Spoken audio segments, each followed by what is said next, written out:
And even the PlayStation 5 version can achieve a much higher frame rate in most of the graphic modes in Resident Evil compared to the Xbox Series X. I still like the Xbox Series X much better. And the reason is very simple, because we have less aliasing, we have almost no shimmering. In general, we have a much better visual quality on the Xbox Series X version.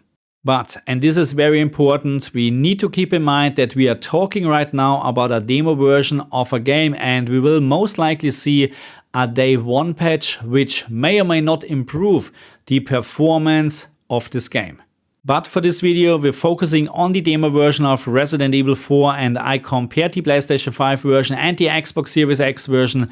And what I found is that the Xbox Series X version offers the better visual quality. I'm not talking about performance, because if we are looking just at raw data in terms of frame rate, then the PlayStation 5 version offers the better performance. But that's just half of the story.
Because if we are now taking into consideration that the PlayStation 5 version and the Xbox Series X version drops the frame rate below 48 frames per second in certain graphic modes, that is a problem for the PlayStation 5 and not for the Xbox Series X. Because the Xbox Series is offering a much better out-of-the-box solution when we're talking about VRR, verbal refresh rate. The PlayStation 5 supports VRR, but compared to the Xbox Series, it is missing a very important feature. And the feature what we are talking about is called LFC, low frame rate compensation. And I made a couple of videos about this topic already where I'm showing how this feature actually works. But let me just quickly explain how LFC works and why is it actually needed in my opinion. On the Xbox Series and the PlayStation 5 we have VRR and we have also a VRR range, and this range is different on the PlayStation 5 and Xbox Series. The Xbox Series has a VRR range, and I hope I'm not wrong about that, from 30 FPS up to 120 FPS. The PlayStation 5 on the other hand has a VRR range from 48 FPS to 120 FPS. And if a game stays now within this VRR range, that means we have a perfect match between frames per second and hertz refresh rate on your screen, and this gives you a perfect stutter-free experience. But if a game falls out of the VRR range, and let's take the PlayStation 5 for an example, that means we're talking about lower than 48 frames per second, which we have in certain graphic modes in Resident Evil.